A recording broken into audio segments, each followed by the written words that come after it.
And of course, another terrific treat for us today is the presence here of Elizabeth Alexander. My job introducing her was nicely facilitated by the Washington Post.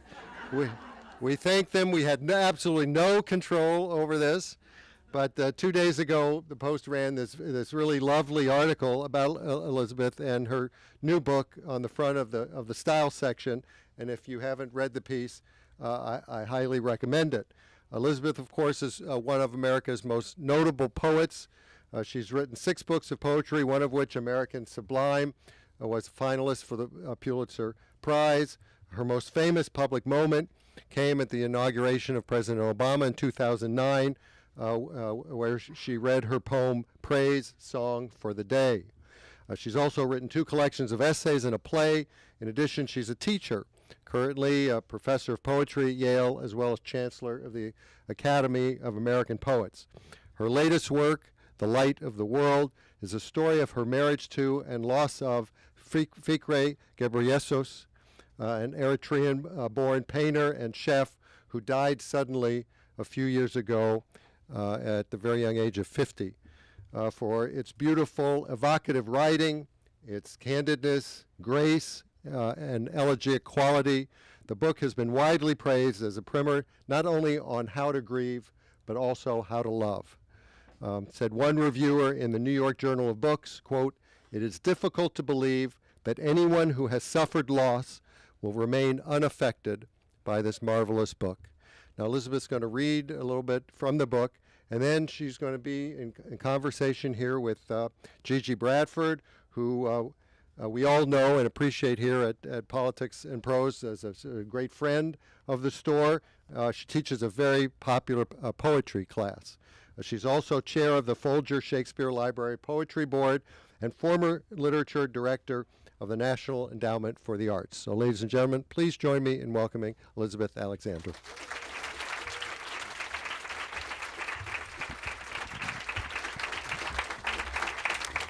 Thank you so much for having me here. And Gigi, thank you for being my interlocutor. And I'm not even going to start with all of you people and saying all of the thank yous for my elementary school friends and high school friends and mothers. I do want to say to mothers of my high school friends, you have a very special category. So the other mommies are very dear to my heart, and my mother and father's friends and my college friends and my everything. So I just want to say thank you for being here. I'll read a little bit and then we'll have a conversation. The book is written in short chapters, a poet's chapters. The story seems to begin with catastrophe, but in fact began earlier and is not a tragedy, but rather a love story. Perhaps tragedies are only tragedies in the presence of love, which confers meaning to loss. Loss is not felt in the absence of love. The queen died and then the king died is a plot, wrote E.M. Forster in The Art of the Novel. But the queen died and then the king died of grief is a story.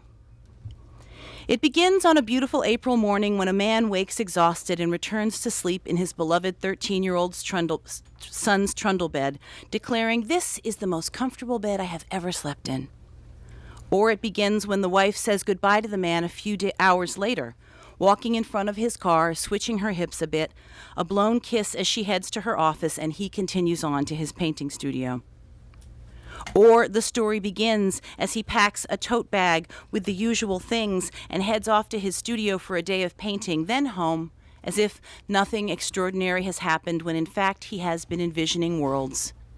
Hanging his bag on a hook in the mudroom and changing out of his paint-splattered jeans into gym shorts and a t-shirt for yoga in the family room or a run on the treadmill in the basement. Soon the 2 children will walk down Edge Hill Road from the bus stop like burros under their knapsacks, and his wife will prepare dinner while listening to Thelonious Monk's evocative open intervals and sipping from a glass of white wine that he's opened and poured for her. "My frosty white?" she'd ask a few times a week, and he'd chuckle and say, "Right away, my love, chop, chop." They enjoyed playing and acting out boy-girl courtliness. The 13-year-old does his homework and the 12-year-old practices his drumming. The man's home life is the unchanging, beautiful same, so anything could occur in the painting studio each day. I am the wife. I am the wife of 15 years. I am the plumpish wife, the pretty wife, the loving wife, the smart wife, the American wife. I am eternally his wife. Perhaps the story begins with the 36 lottery tickets he bought 2 days before he died, which I discovered weeks later when they fluttered out of the pages of one of the many books he was reading. Or it begins with his surprise 50th birthday party 4 days before he died, and the spoken tributes from his loved ones, and strawberries and pancakes and music the next morning. Or it began when I met him 16 years before. That was always a good story, love at first sight, a bolt of lightning, an actual coup de foudre. I felt a visceral torque, I would tell people, a literal churn of my organs, not butterflies, not arousal, rather a not unpleasant rotation of my innards as never before. Lightning struck and did not curdle the cream, but instead turned it to sweet, silken butter. Lightning turned sand into glass. The story began in the winter of 1961 when 2 quietly mighty women were each pregnant, one in Asmara, Eritrea, and the other in Harlem, USA, one with her 6th child, one with her 1st. The East African sun would arrive on March 21st, 1962, the most hallowed day of the zodiac. It is the beginning and the end of the astrological calendar, and so it is said that children born on March 21st are ancient souls who possess the wonder and innocence of newborns.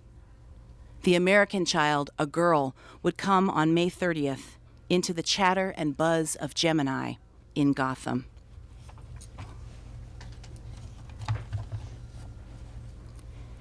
Henry Ford believed the soul of a person is located in their last breath, and so captured the last breath of his best friend, Thomas Edison, in a test tube and kept it evermore. It is on display at the Henry Ford Museum outside Detroit, like Galileo's finger in the Church of Santa Croce. But Edison's last breath is an invisible relic. Ficre breathed his last breath into me when I opened his mouth and breathed everything I had into him. He felt like a living person then.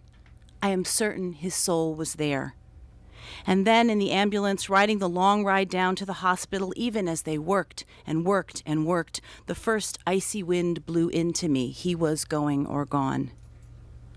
I need to call somebody, don't I? I asked the ambulance driver, a woman. Yes, you do, she said. The memoir moves around in time. You tell the story. No, you tell the story. I had just recovered from a rather significant romantic misstep and had fled from Chicago to New Haven to Yale at the invitation of my director friend Leah to write a play. I hoped new work would heal me. A friend took me to see Reggie the Psychic of Brooklyn, New York. You better get yourself together, girl, Reggie said, because your man is on his way and you can't stop this love from coming. This is no regular Negro, Reggie said. He's from someplace tiny nobody's ever heard of. I see you in a kitchen picking up a conversation where you left off, even though you just met each other. He's a painter, said Reggie. The paintings are big and the colors look like sunset, like the American Southwest. I want one. And here comes the baby, Reggie said. It's a boy, and he's coming sooner than you think. And by the way, you want to be a playwright? Guess who you're going to meet tomorrow? Mr. George C. Wolfe. Pish tosh, I thought, and then went on about my business, Reggie the Psychic. A few weeks later, I was sitting in a cafe in New Haven, drinking my orange pineapple smoothie and minding my own business. I was to meet an old friend. Strangely, she never arrived. Excuse me, he said. Like so many songs go, I looked up from my book, and thus we proceeded to talk. I love that she was an artist. I love that she was a teacher. I love that she had short hair. A torque inside my stomach, the science of love. I was headed back to Chicago that week and so wrote down for him, 517 West Roscoe Street, Chicago, Illinois, 60615. And then, last minute, my local telephone number for the next few days. The phone was ringing when I went back to my campus apartment. Would you like to come by for coffee tomorrow? And I said yes, and he said, call me when you set out walking and I will wait for you. There he stood on the corner of George and State Streets, waiting for me, smiling. I went for coffee and I never left. And did I remember to say, the day after speaking to Reggie, I met the great George C. Wolfe at the theater in New Haven, totally by chance. He who believed in the lottery, he who did not leave a large carbon footprint, he who never met a child he didn't enchant, he who loved to wear the color pink, he whose children made him laugh until he cried, he who never told a lie, he who majored in physics, who knew the laws of the universe, he who wanted to win the lottery for me. We loved Jimmy Scott's version of the David Byrne song, Heaven. Heaven is a place where nothing ever happens.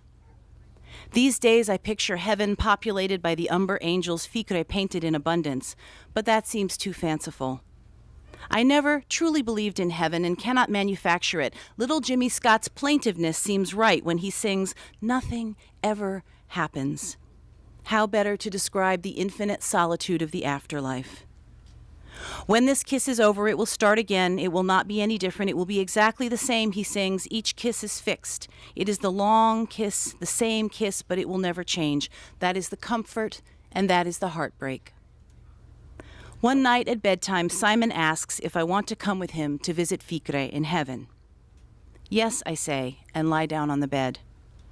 First you close your eyes, he says, and ride the clear glass elevator. Up we go. What do you see? I ask. God is sitting at the gate, he answers. What does God look like? I ask. Like God, Mommy, he says. Now we go to where Daddy is. He has 2 rooms, Simon says. One room with a single bed and his books and another where he paints. The painting room is vast. He can look out any window he wants and paint. That room has 4 views: our backyard, the dock he painted in Maine, Asmara, and New Mexico. New Mexico, I ask.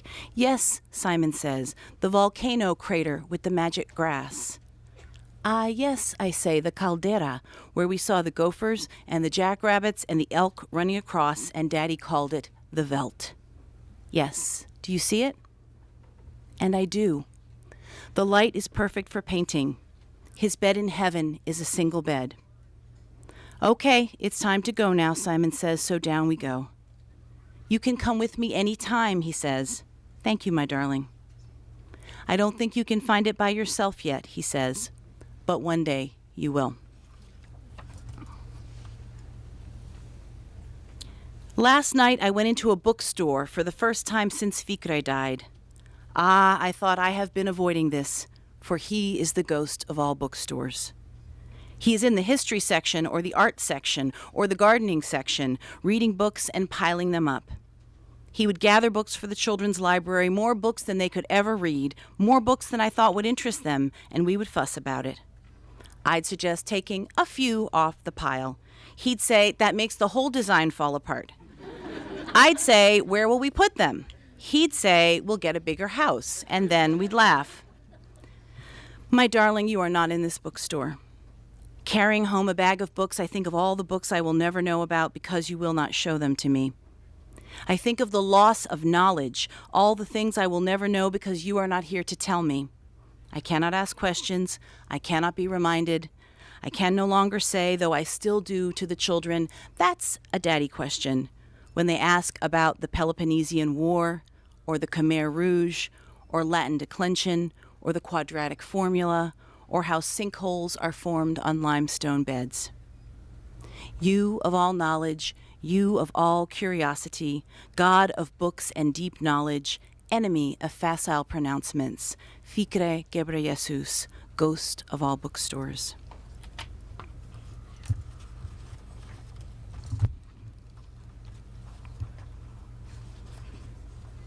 I dream we are moving, my family of 4, Lizzie, Ficre, Solomon, and Simon. It is light and easy. We laugh with the boys as we sort through and throw things away. Ficre carries and moves large bags and objects, the African ox, sturdy and purposeful. The boys move as oxen as well. We are glad to be going wherever we are going. Then the children evaporate from the dreamscape, and it is just the two of us walking a long, gently curving road, holding hands. At a fork in the road, Ficre lets my hand go and waves me on. "You have to keep walking, Lizzie," he says. I know it is the only truth, so I walk. I look back. I can still see him smiling and waving me on. It was the two of us walking the road, and now he has let my hand go. I walk. I can always see him. His size does not change as I move forward. He is 5'9.5", exactly right. I can still feel the feel of my hand in his hand as I walk. I wake, and the room is flooded with pale yellow light. Thank you.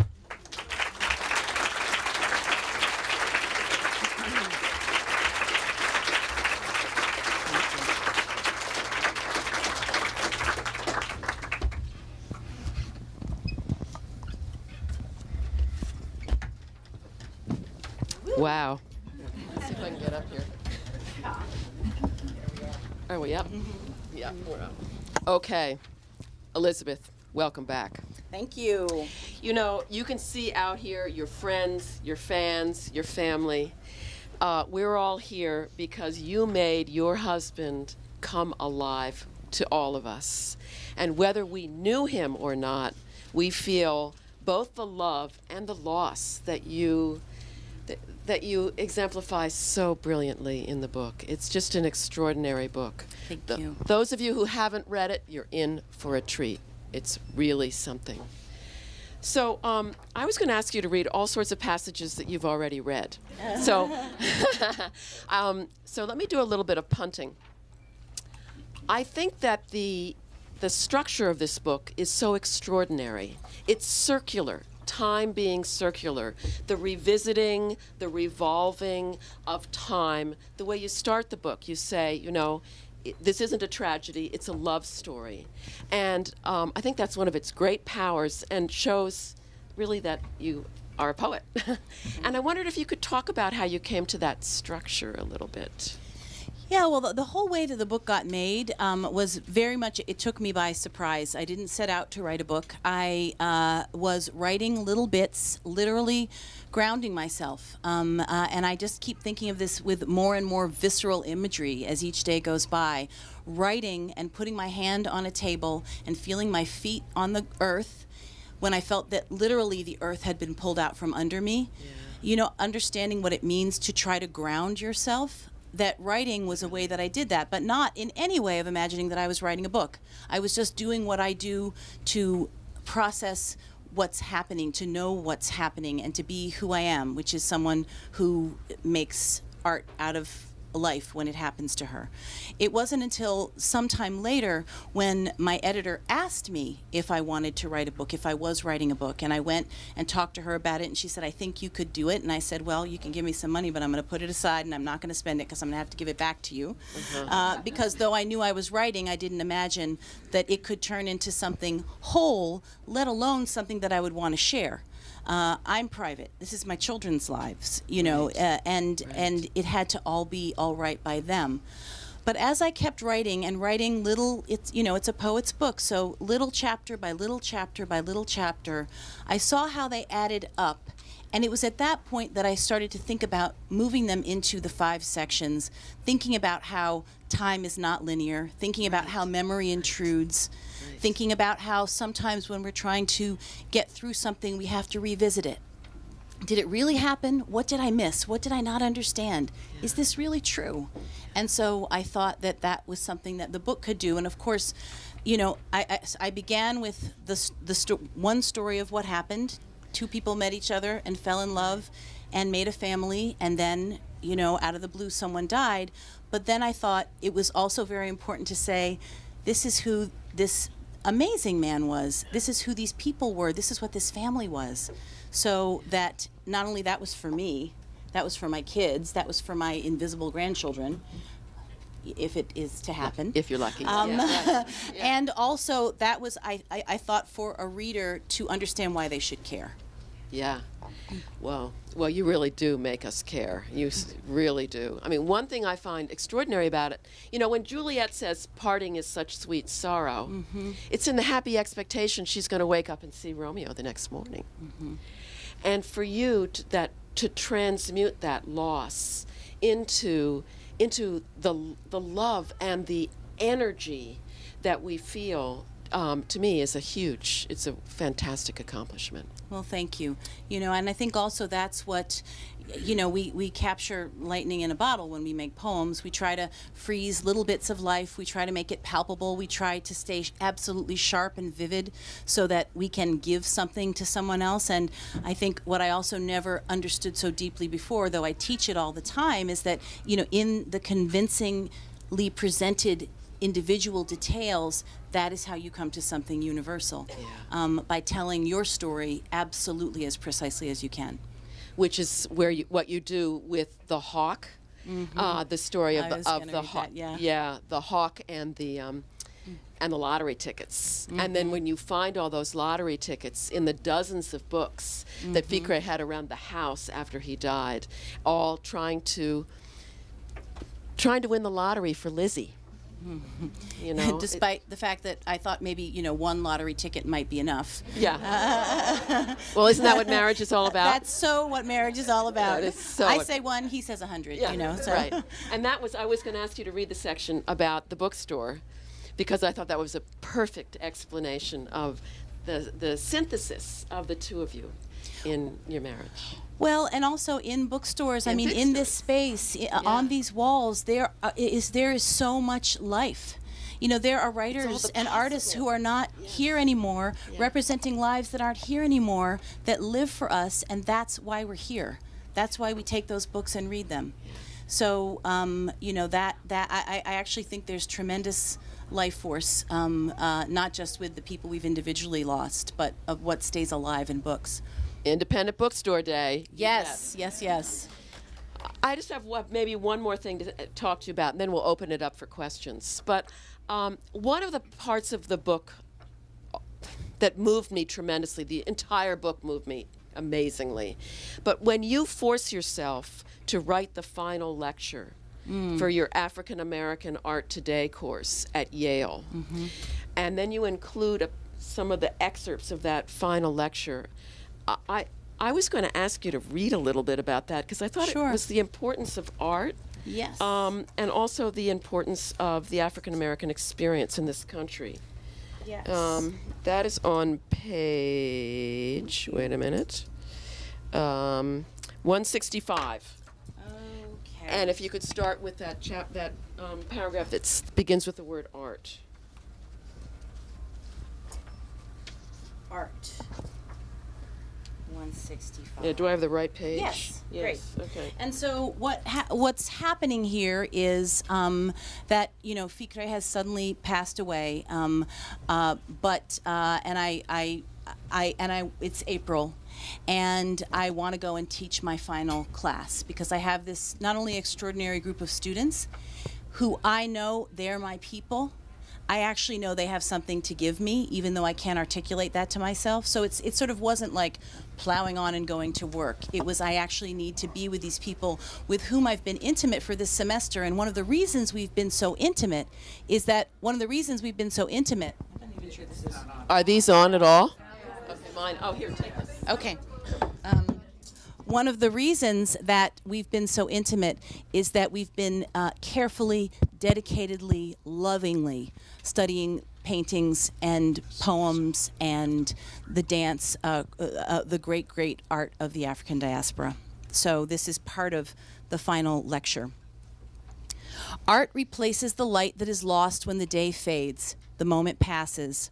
The evanescent extraordinary makes its quicksilver. Art tries to capture that which we know leaves us as we move in and out of each other's lives, as we must all eventually leave this earth.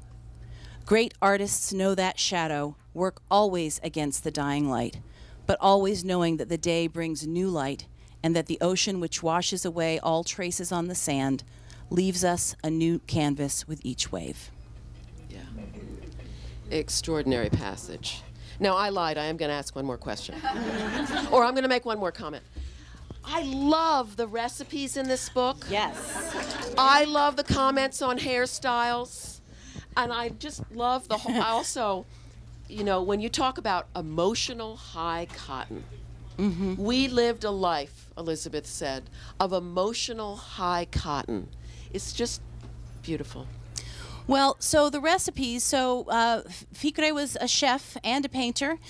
He and his brothers ran an amazing, amazing restaurant. Who in this room has eaten at Cafe Adulis in New Haven? I know there are going to be some hands. Okay, so I'm just saying, we're in Washington.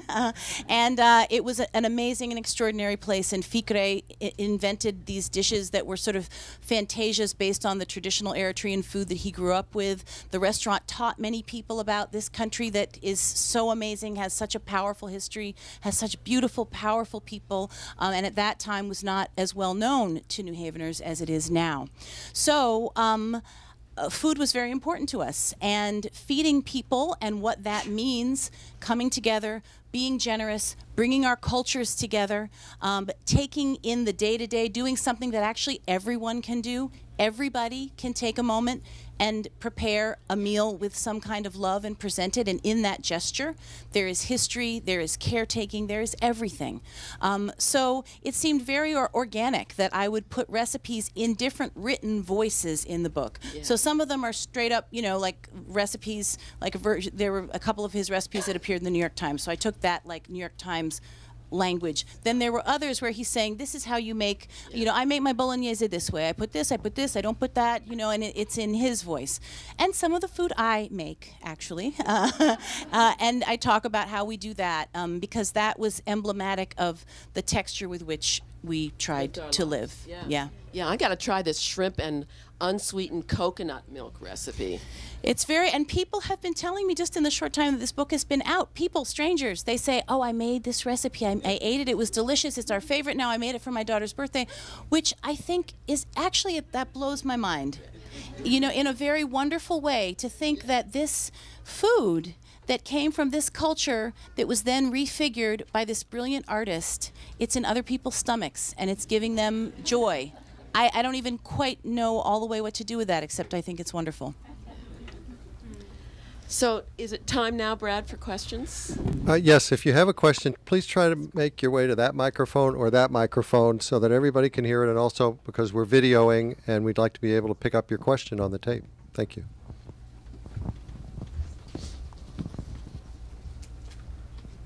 Oh, come on, you guys, don't be shy. Yeah, Mia, my heart will break if there are no questions. So let's have some questions and comments. Hello. Hello. I don't have a question. I do have a comment. I've read only the excerpt in the New Yorker, which sent me some of your poetry. And it was, reading the excerpt was just a profound and wonderful experience. As a fellow human, as a woman, as a writer, I was in awe. And I'm so grateful you've written this, and I'm just very pleased to be able to tell you how beautiful it was. Thank you so much. What is your name?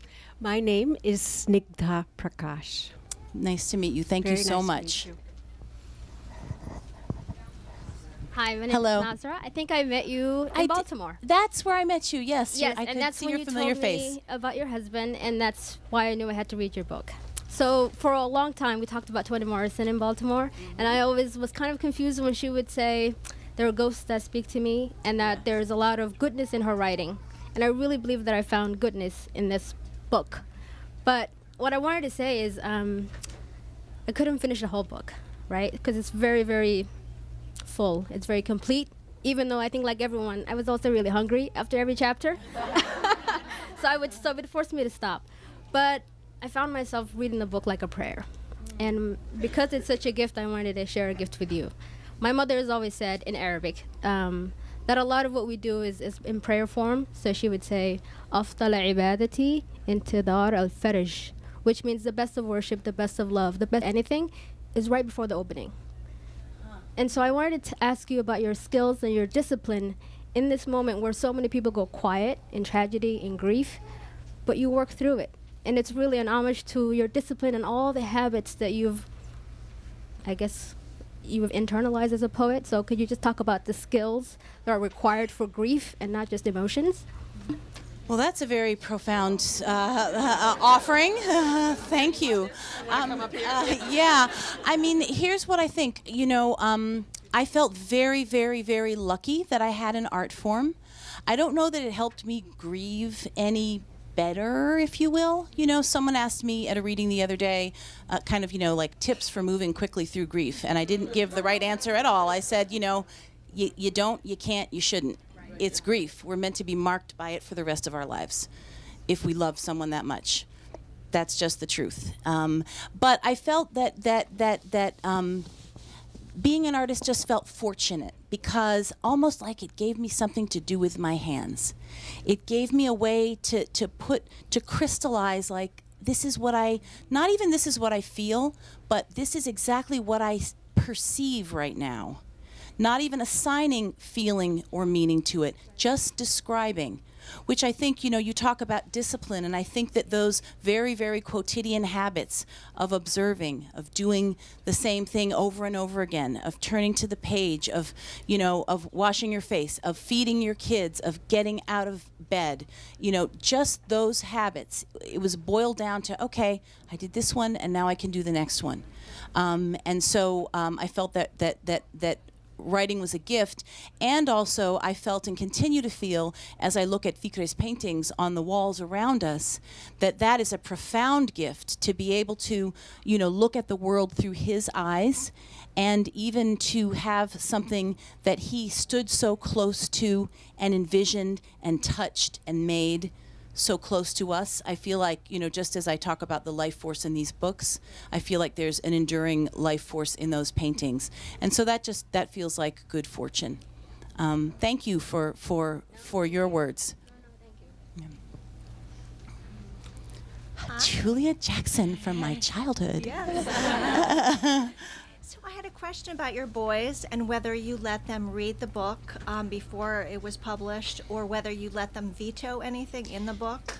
Yeah, that's a great and important question, because I always knew. So they were, how old were they? 12 and 13 when they lost their father. They're now sophomore and juniors in high school. So it was 3 years ago.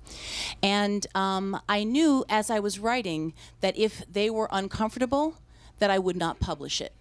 And that was fine, actually, because I think that the important thing as an artist is to make the work, but publishing is a whole nother thing. It can happen at different times.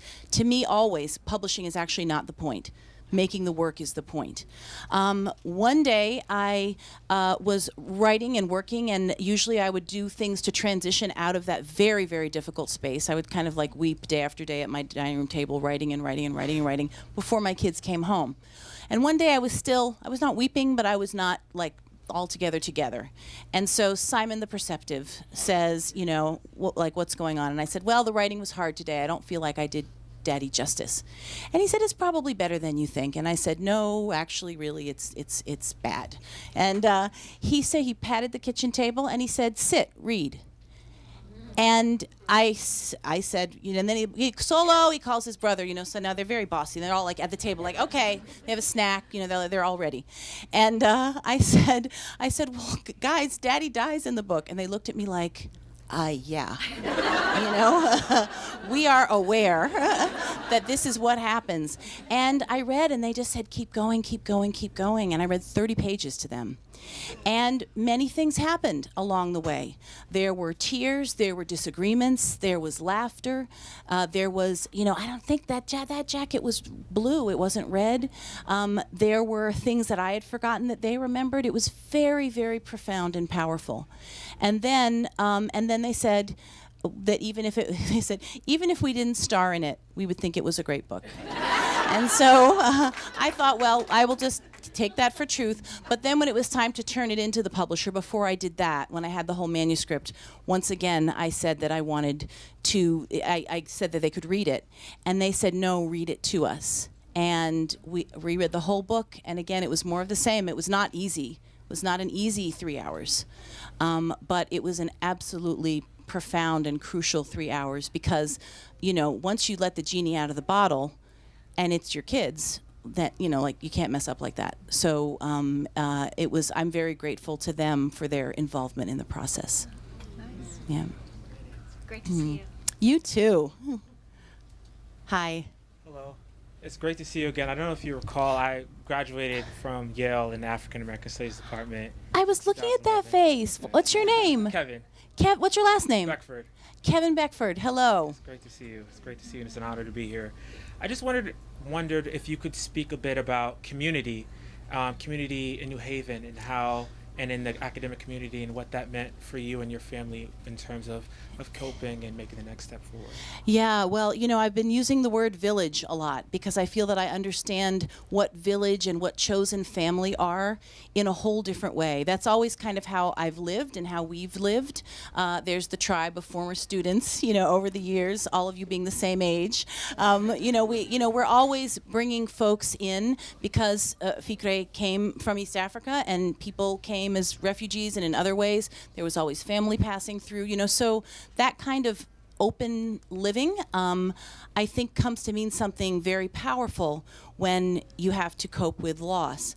For me in particular, at the time I was chairing the Department of African American Studies at Yale, our great department, and all my students, my graduate students, my colleagues, everyone just stepped in. And one of the very powerful moments was my graduate students wanted to bring food to us.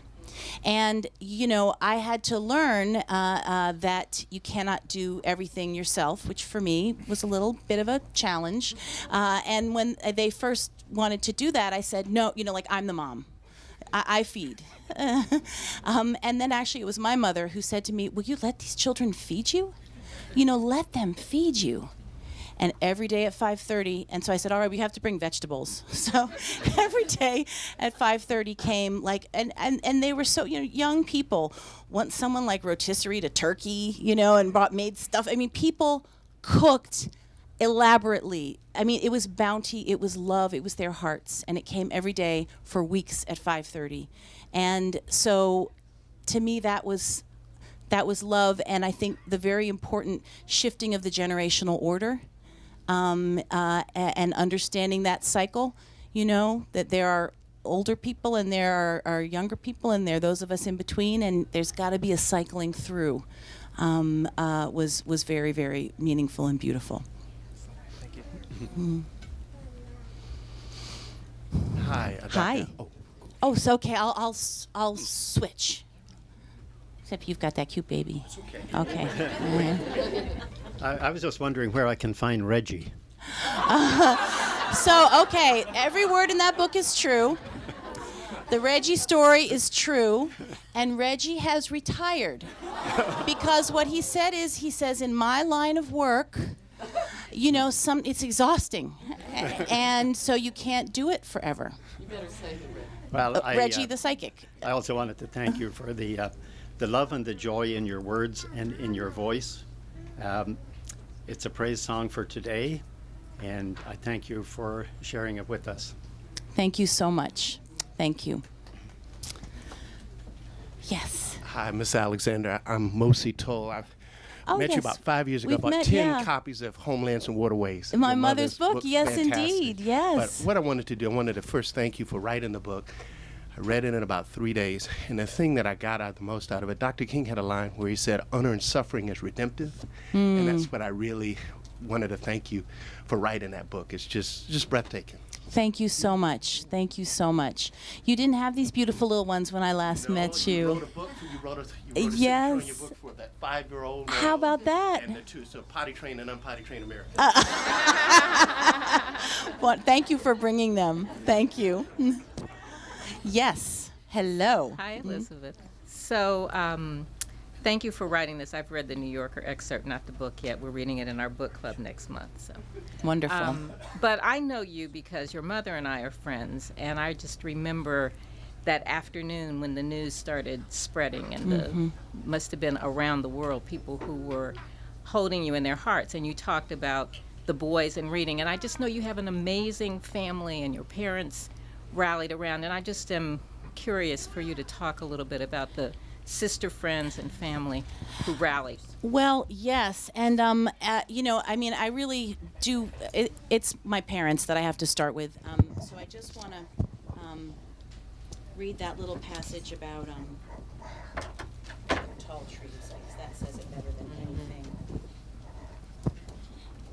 And sister friends, so we moved to New York City while I find this, and part of the reason that we moved, there were a lot of reasons that we moved, but that I have an extraordinary community of sister friends there, and the village has stepped in.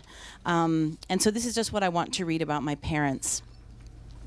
Ficre is not here to tell me what kind of trees my parents are, but I know they are mighty trees. Well, see, this makes me feel a little emotional.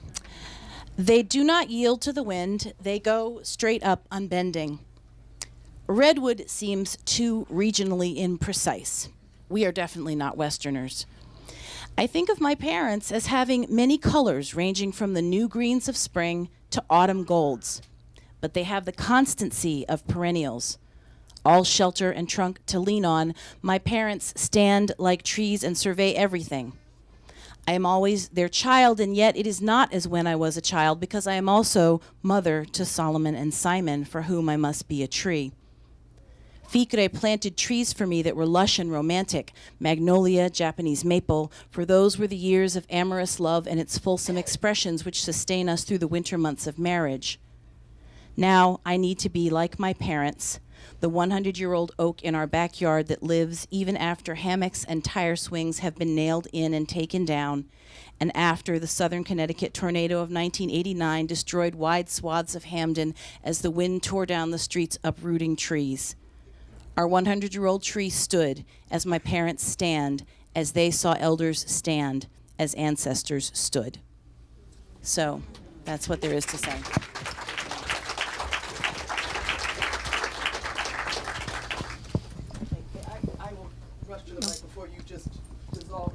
I got it together. Elizabeth, it's interesting that you talk about the fact that as an artist, it's the creation and not the publishing. But when I opened up the link somebody sent me to the New Yorker, and I read it, I was overwhelmed. I know you well. I knew Ficre, and I was overwhelmed by what an act of generosity it was to share Ficre with so many people.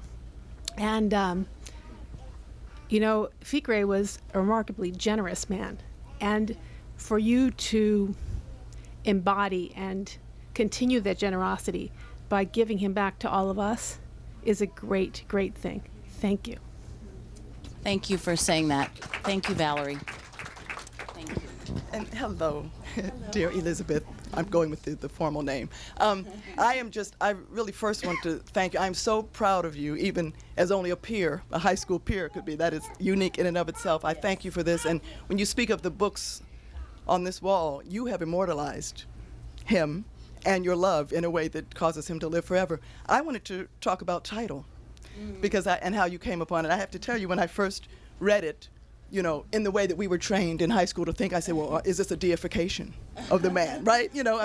Jesus being the light of the world. But, and, perhaps others in others' representations. But once I have heard the excerpts now and think of him as being immortalized in the way you've described him, I now have my idea of how you came upon the title. But would you share with us? Yes, that's a great question. Thank you for asking. The first way that the title came to me it was from the poet Derek Walcott, who was my teacher, who wrote, "Oh, beauty, you are the light of the world." So it's about rapturous romantic love, about just that feeling when, you're completely taken by somebody. And there's that aspect in the title. There are 3 epigraphs. Then there's another epigraph, which is from the Gnostic Gospels, from the Gospel according to Thomas, about how when a person of light, when their light goes out, there is darkness. And it's talking, I think, about when someone dies, how we go into that darkness, but also what does it mean if you don't share your light? And that speaks to Valerie's comment about Ficre's extraordinary generosity. He was someone who shone. He was someone who had lived through war and killing fields and soldiers breaking into his home and so much death. and had the strongest life force and the largest capacity for joy of anyone I ever met. So what does that mean to think about, allowing our light to be extinguished and needing to shine it in the world so that the world is illuminated? And then the third epigraph is from Lucille Clifton, one of my most important and dearly held poets, a poet who also, I feel that way about her writing, but also she was a very important and loving person to me. She lost her husband, as it turns out, when she was 49 years old and had recently passed away when Ficre died, and I was still feeling her loss. And so in one of her lines, she said, "The light insists on itself in the world." The light insists on itself in the world. And so to me, that spoke to indelible life force. And when the body's not here, when the human being is not with us, what is that indelible force that continues to light the world? Well, thank you for sharing his light and yours. You're welcome.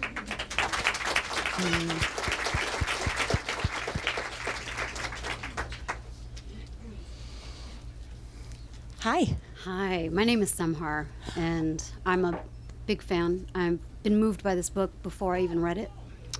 And I want to first thank you for giving light to the world through Ficre, through your words, and also light to the world of the people of Eritrea. Yeah. So as a daughter of Eritrean immigrants, but as a professor and as a storyteller, as a girl born in New York,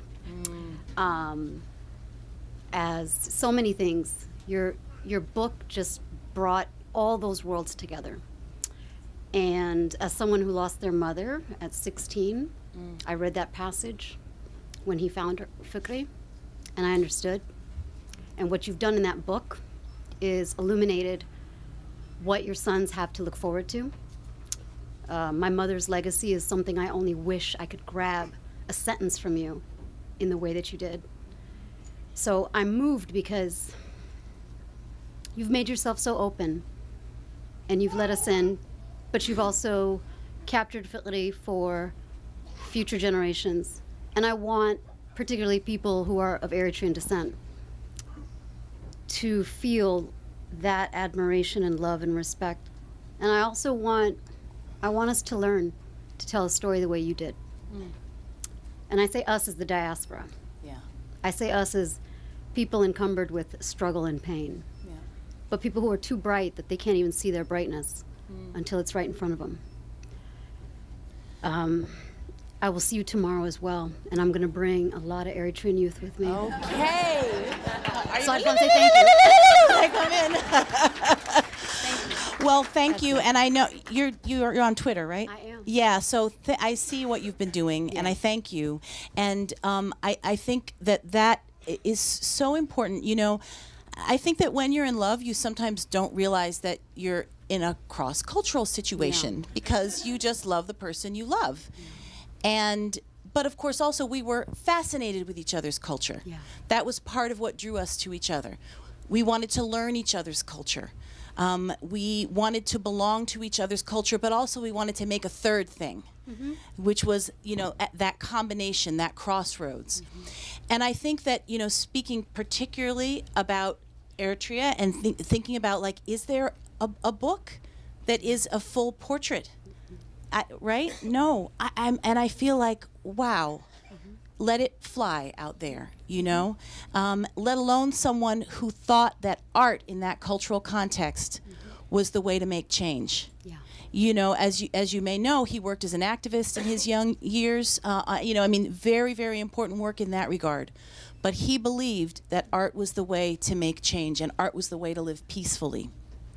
And so I do dearly hope that there will be that work and that conversation. I think even beyond, there's something about the Americanness of the story, which is to say that here's an American family, an African-American woman, and that here is an immigrant. So here we have, in the coming together of cultures, what makes this whole country so incredibly interesting.